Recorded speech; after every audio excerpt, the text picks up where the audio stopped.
Hi friends, foods of ഇടുക്കിയുടെ പുതിയ വീഡിയോയിലേക്ക് എല്ലാ കൂട്ടുകാർക്കും സ്വാഗതം. ഇന്ന് ഞാൻ വന്നിരിക്കുന്നത് ഹരിയാലി ചിക്കൻ ഗ്രേവി റെസിപ്പി ആയിട്ടാണ്. ഹരിയാലി ചിക്കൻ കബാബിന്റെ റെസിപ്പി ഞാൻ നേരത്തെ അപ്ലോഡ് ചെയ്തിട്ടുണ്ടായിരുന്നു.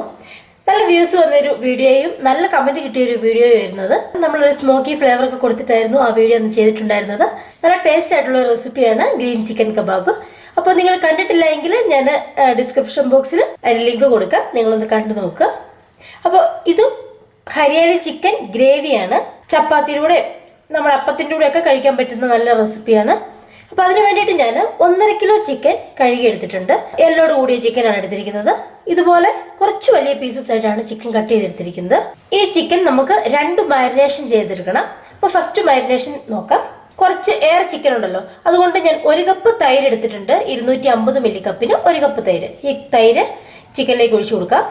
ഇതിലേക്ക് 2 ടേബിൾ സ്പൂൺ ഇഞ്ചി വെളുത്തുള്ളി പേസ്റ്റ്. അപ്പോൾ നിങ്ങൾ ഇത്രയും ചിക്കൻ എടുക്കുന്നില്ല എങ്കിൽ നിങ്ങൾ എടുക്കുന്ന ചിക്കൻ്റെ അളവനുസരിച്ച് ഇൻഗ്രീഡിയൻസ് ഒന്ന് ക്രമപ്പെടുത്തുക. 1/2 ടേബിൾ സ്പൂൺ മഞ്ഞൾപ്പൊടി.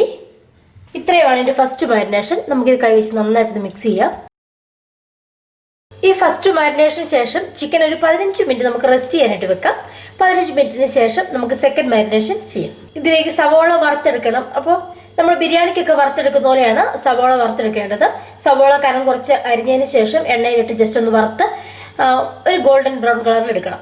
അപ്പോൾ ഈ മാരിനേഷൻ ചെയ്തതിന് ശേഷം നമുക്ക് സവോളയൊക്കെ വറക്കാൻ പോകാം. അപ്പോൾ അങ്ങനെയാകുമ്പോൾ മാരിനേഷൻ്റെ സമയവും കറക്റ്റ് ആയിരിക്കും. ഒരുപാട് സമയം വേസ്റ്റ് ആക്കേണ്ട കാര്യമില്ല. അടുത്തതായിട്ട് നമുക്കിനി ചിക്കൻ സെക്കൻഡ് മാരിനേഷൻ ചെയ്യാം. അപ്പോൾ അതിന് വേണ്ടിയിട്ട് നമുക്കൊരു പേസ്റ്റ് തയ്യാറാക്കണം. അതെങ്ങനെയാണെന്ന് നോക്കാം.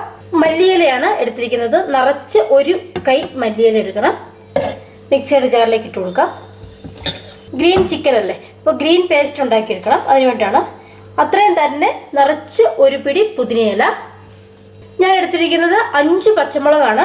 നിങ്ങൾക്ക് എരിവിനനുസരിച്ച് പച്ചമുളക് ചേർത്ത് കൊടുക്കാം. ഈ പച്ചമുളക് ഞാനൊന്ന് ഒടിച്ചിട്ട് കൊടുക്കണം.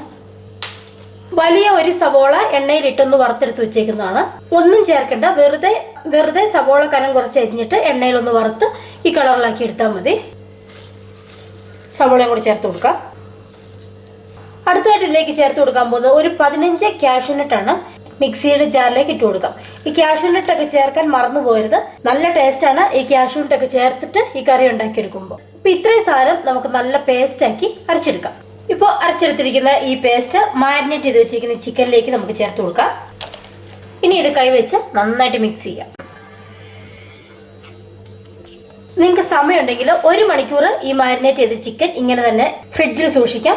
ഫ്രീസറിലല്ല, താഴെ വെക്കാം. അതിനുശേഷം ഇത് കറി ചെയ്തെടുക്കാം. നല്ല ടേസ്റ്റ് ആയിരിക്കും. എത്ര സമയം ഇത് മാരിനേഷൻ ചെയ്ത് വെക്കാൻ പറ്റുന്നോ അത്രയും നല്ല ടേസ്റ്റ് ആയിരിക്കും. സമയം ഇല്ലാന്നുണ്ടെങ്കിൽ ഒരു 1/2 മണിക്കൂറെങ്കിലും വെക്കുക. ഇപ്പോൾ വൈകിട്ടൊക്കെ കറി വെക്കാനാണെങ്കിൽ ഒരു ഉച്ച കഴിയുമ്പോഴത്തേക്കും ഒക്കെ ഇതൊന്ന് മാരിനേറ്റ് ചെയ്ത് വെച്ചിട്ടുണ്ടെങ്കിൽ ആ കറി വെക്കുന്ന സമയമാകുമ്പോഴത്തേക്കും മസാലയൊക്കെ നന്നായിട്ട് പിടിച്ച് ഈ പേസ്റ്റിൽ കിടന്നിട്ട് ഈ ചിക്കൻ നല്ല സോഫ്റ്റായി നല്ല ടേസ്റ്റ് ആയിരിക്കും. ഇപ്പോൾ ഒരു ചീനിച്ചട്ടി ഞാൻ ചൂടാവാനായിട്ട് വെച്ചിട്ടുണ്ട്. ഇതിൽ 4 ടേബിൾ സ്പൂൺ വെജിറ്റബിൾ ഓയിൽ ചേർത്ത് കൊടുക്കുക. കുറച്ച് ഓയിൽ കൂടുതൽ വേണം. എണ്ണ നന്നായിട്ട് ചൂടായിട്ട് വരട്ടെ. എണ്ണയിലേക്ക് നമുക്ക് മാരിനേറ്റ് ചെയ്ത് വെച്ചിരിക്കുന്ന ചിക്കൻ ചേർത്ത് കൊടുക്കാം. ഈ ചിക്കൻ ഒരു ഹൈ ഫ്ലെയിമിൽ വെച്ചിട്ട് ഒരു 10 മിനിറ്റ് വരെ ഇളക്കി കൊടുക്കാം. ഇനി ഗ്രേവി കിടന്നിട്ട് ഈ ചിക്കൻ വെന്ത് വരണം. ഇനി ഇതിലേക്ക് നമുക്ക് കുറച്ച് മസാലകൾ ചേർത്ത് കൊടുക്കാം. 1.5 ടേബിൾ സ്പൂൺ മല്ലിപ്പൊടി ചേർത്ത് കൊടുക്കാം. 1 ടേബിൾ സ്പൂൺ ചെറിയ ജീരകത്തിൻ്റെ പൊടി, ചെറിയ ജീരകമാണ്. 1.25 ടേബിൾ സ്പൂൺ ഗരം മസാല. ഇനി നന്നായിട്ടൊന്ന് മിക്സ് ചെയ്ത് കൊടുക്കാം.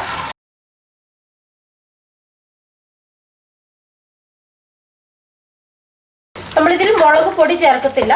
അപ്പോൾ അതാണ് ഞാൻ പറഞ്ഞത്, നിങ്ങൾ പച്ചമുളക് ചേർക്കുമ്പോൾ എരിവിനനുസരിച്ച് പച്ചമുളക് ചേർത്ത് കൊടുക്കാം. ഇനി ചിക്കൻ അടച്ചു കൊടുക്കാം. നന്നായിട്ട് വെന്ത് വരട്ടെ. ഇപ്പോൾ ഈ കറി വെന്തിട്ടുണ്ട്. ഇനി നമുക്ക് ഇതിലേക്ക് അവസാനമായിട്ട് ചേർത്ത് കൊടുക്കേണ്ടത് ഒരു 3/4 ടേബിൾ സ്പൂൺ കുരുമുളക് പൊടി. ഉപ്പ് നോക്കിയിട്ട് ഉപ്പ് കുറവുണ്ടെങ്കിൽ ചേർത്ത് കൊടുക്കാം. ഒരല്പം ഉപ്പോട് ചേർത്ത് കൊടുക്കണം.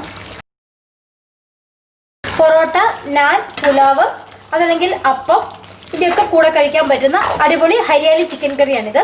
റെസിപ്പി തയ്യാറായിട്ടുണ്ട്. നന്നായിട്ട് ഇതിൻ്റെ സൈഡിൽ കണ്ട് എണ്ണയൊക്കെ തെളിഞ്ഞു വന്നിട്ടുണ്ട്. ഈ കറി നമുക്കൊന്ന് സെർവ് ചെയ്യാം. നല്ല അടിപൊളി ടേസ്റ്റിലുള്ള ഹരിയാലി ചിക്കൻ ഗ്രേവി ഇവിടെ തയ്യാറായിട്ടുണ്ട്. നിങ്ങൾക്ക് എല്ലാവർക്കും ഈ റെസിപ്പി ഇഷ്ടമായെന്ന് കരുതുന്നു. ഇഷ്ടമായെങ്കിൽ ഒന്ന് ലൈക്ക് ചെയ്യുക, ഷെയർ ചെയ്യുക, ചാനൽ ഒന്ന് സബ്സ്ക്രൈബ് ചെയ്യുക.